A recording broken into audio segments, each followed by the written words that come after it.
سیدنا بلال حبشی رضی اللہ تعالی عنہ کو جب میرے آقا صلی اللہ علیہ وآلہ وسلم کی جدائی کا درد اس قدر ہوا کہ جب مدینہ المنورہ کی گلیوں میں چلتے ہر طرف میرے آقا صلی اللہ علیہ وآلہ وسلم کے چہرے والضحا کو تلاش کرتے تھے، آقا کے حسن کے متلاشی تھے کہ کسی طرح آقا صلی اللہ علیہ وسلم کا حسین چہرہ میری نگاہوں کے سامنے آ جائے۔ اس وقت آپ صلی اللہ علیہ وآلہ وسلم کے بارے میں دیگر صحابہ کرام علیہ رضوان سے بلال حبشی رضی اللہ تعالیٰ عنہ یہ سوال کیا کرتے تھے کہ کیا تم نے میرے محبوب کو کہیں دیکھا ہے، کیا تم نے میرے آقا کو کہیں دیکھا ہے؟ آقا صلی اللہ علیہ وسلم پردہ فرما چکے ہیں، میرے آقا صلی اللہ علیہ وسلم اس دنیا سے جا چکے ہیں، اور سیدنا بلال رضی اللہ تعالیٰ عنہ آقا صلی اللہ علیہ وسلم کے بارے میں صحابہ سے پوچھ رہے ہیں، طیبہ کی گلیوں میں سوال کر رہے ہیں، بتاؤ میرا محبوب کہیں دیکھا ہے؟ اور پھر وہ وقت بھی آتا ہے جب بلال حبشی رضی اللہ تعالیٰ عنہ مدینہ المنورہ کو چھوڑ کر ملک شام کے شہر حلب میں تشریف لے جاتے ہیں، کیونکہ طیبہ میں آقا کی یاد آتی ہے، طیبہ کی گلیاں آقا کی یاد دلاتی ہیں بلال حبشی رضی اللہ تعالیٰ عنہ کو۔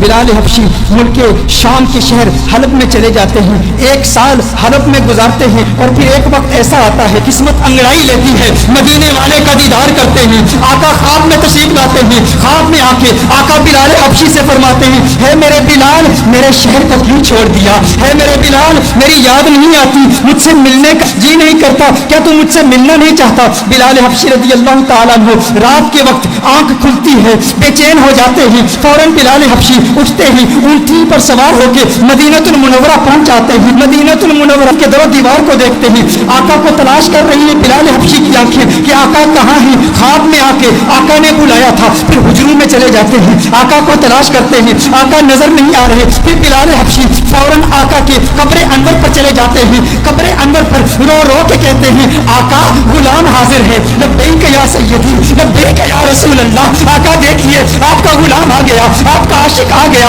آپ نے خواب میں آ کے حکم ارشاد فرمایا بلال آ جا۔ بلال ملک شام کو چھوڑ کے حلب کو چھوڑ کے آقا آپ کی بارگاہ میں حاضر ہو گیا ہے، آقا میں آپ کی بارگاہ میں آیا ہوں اور آپ پردے میں چھپ گئے ہیں، یا رسول اللہ صلی اللہ علیہ وسلم جلوہ دکھا دیجئے۔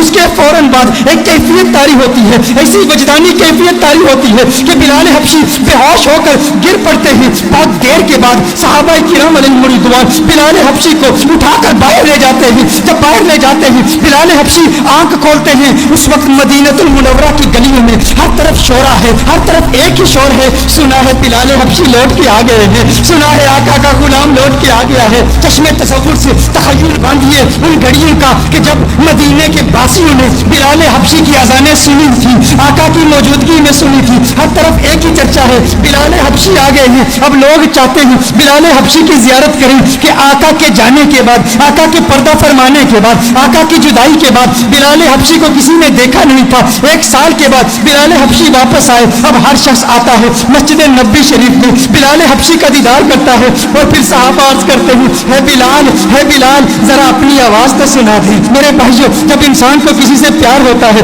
جب انسان کو کسی سے محبت ہوتی ہے، اگر وہ محبوب دنیا سے چلا جائے تو اس کے محبوب کے رشتوں پر بھی پیار آتا ہے۔ میں اپنا بتاؤں، میری دادی کا انتقال ہو گیا ہے، میری دادی سے مجھے بہت پیار تھا، بہت محبت ہے، آج بھی گھر میں اگر دادی کی عمر کی بوڑھی عورتیں گھر میں آئیں، وہ جو دادی کے ساتھ باتیں کیا کرتی تھی، جو دادی کے ساتھ گفتگو کیا کرتی تھی، آج بھی اگر ہم ان عورتوں کی آوازیں سنیں، میں کمرے سے گزرتا ہوں تو رک جاتا ہوں، وہ آوازیں مجھے اچھی لگتی ہیں، کیونکہ وہ آوازیں مجھے میری دادی کی یاد دلاتی ہیں۔ یہ وہی عورتیں ہیں جو دادی سے کلام کیا کرتی تھی، دادی جن کمروں سے گزرتی تھی ان کمروں کو دیکھتا ہوں تو دادی کی یاد آتی ہے۔ اسی طرح جس سے انسان کو محبت ہوتی ہے تو محبوب کے دوستوں سے بھی پیار ہوتا ہے، ان کی آوازوں سے بھی پیار ہوتا ہے، وہ لمحے یاد آتے ہیں، وہ گھڑیاں یاد آتی ہیں، وہ ساتیں یاد آتی ہیں۔ صحابہ بلال حبشی کے پاس آئے، بلال حبشی سے کہتے ہیں، اے بلال حبشی آج وہ اذان تو سنا دے جو آقا کے دور میں سنایا کرتا تھا، اے بلال آج وہ اذان سنا دے۔ بلال حبشی کہتے ہیں،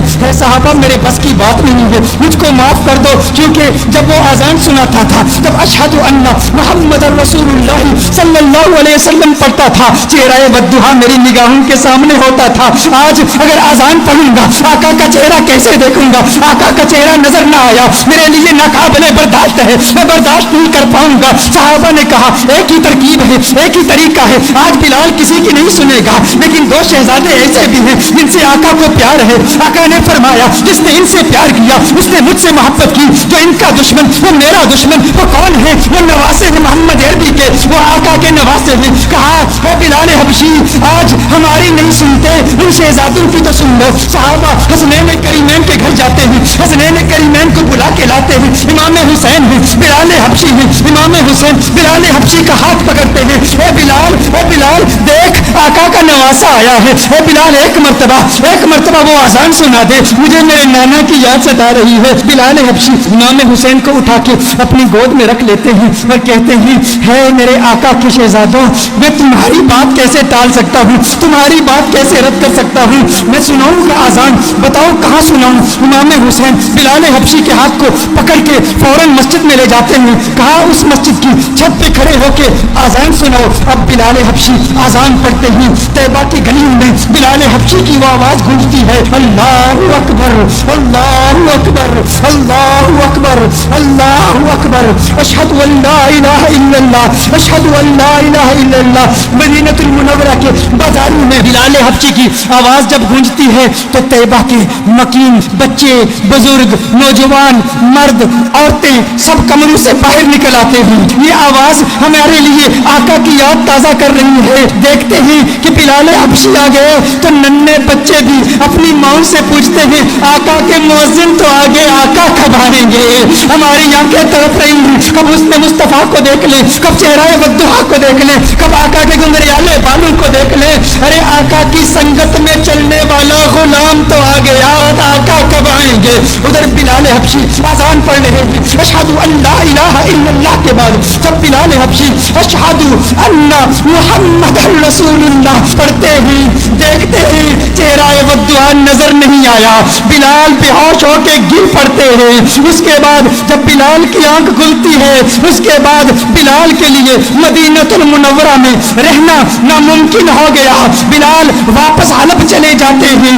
یہ انداز ہے میرے آقا کے عاشقوں کے. ہم ہمیشہ کہا کرتے ہیں کیا وجہ ہے کہ یہ انداز ہماری نوجوان نسل کے دلوں میں ابھی تک منتقل نہیں ہوا. ہمارا بچہ کرکٹرز کے نام جانتا ہے, ہمارا بچہ فٹ بالرز کے نام جانتا ہے, ہمارا بچہ باکسرز کے نام جانتا ہے, ہمارا بچہ ریسلرز کے نام جانتا ہے, ہمارا بچہ دنیا کی سیلیبریٹیز کے نام جانتا ہے, ہمارا بچہ کارٹون کے کیریکٹرز کے نام جانتا ہے, ہمارا بچہ ہالی ووڈ سٹارز کے نام جانتا ہے. لیکن ہمارا بچہ آقا کی نگاہوں کے اسٹار بلال حبشی کا نام کیوں نہیں جانتا. یہ ہم پر فرض ہے. اگر عشق مصطفیٰ کی محفل سجائی ہے تو آج ارادہ کر لیں ہر روز رات سونے سے پہلے ہم بلال حبشی کے واقعات اپنے بچوں کو سنائیں گے. ہم حضرت ابو بکر کی قربانیاں اپنے بچوں کو سنائیں گے, مولا علی کی شجاعت کے واقعات اپنے بچوں کو سنائیں گے اور انہیں بتائیں گے کہ اس دنیا میں اگر عزت کے ساتھ رہنا ہے تو آقا کا عشق اپنے دل میں سنبھال لو کہ یہ وہ عشق ہے جو انسان کے